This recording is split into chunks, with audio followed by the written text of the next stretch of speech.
কালকে গিয়েছিলাম ব্যান্ডেল বাজারের দিকে, আর গিয়ে দেখি ঠিক এতটা পরিমাণে পোলের নিচে জল।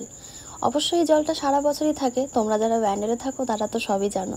আর যারা থাকো না তাদেরকে একটু বলি এই জায়গাটা সম্বন্ধে।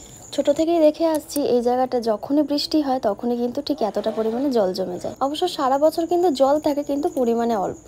তবে যখনই বৃষ্টি হয় তখনই কিন্তু ঠিক এর থেকেও বেশি জল হয়ে যায়।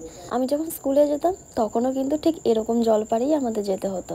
আর শুধুমাত্র এই জলের জন্য অনেক সময় আমাদের স্কুল ছুটিও দিয়ে দিত।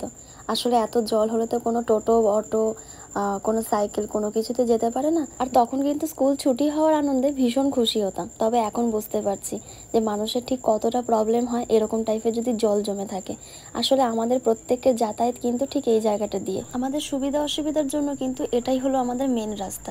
এদিক থেকেই কিন্তু আমাদের প্রত্যেককে যাওয়া আসা করতে হয়। আমাদের হসপিটাল গেলেও এখান দিয়ে যেতে হবে, বাজারঘাটে গেলেও কিন্তু এই রাস্তা দিয়ে যেতে হবে। তাই এই রাস্তাটা কিন্তু ঠিক হওয়া অত্যন্তই প্রয়োজন।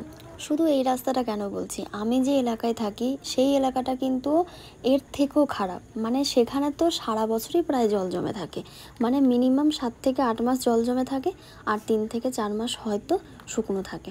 ছোট থেকেই শুনে আসছি যে খুব তাড়াতাড়ি হয়তো এই রাস্তাগুলো ঠিকঠাক হয়ে যাবে, কিন্তু বিশ্বাস করো আজ পর্যন্ত ঠিক হতে আমি আর দেখলাম না।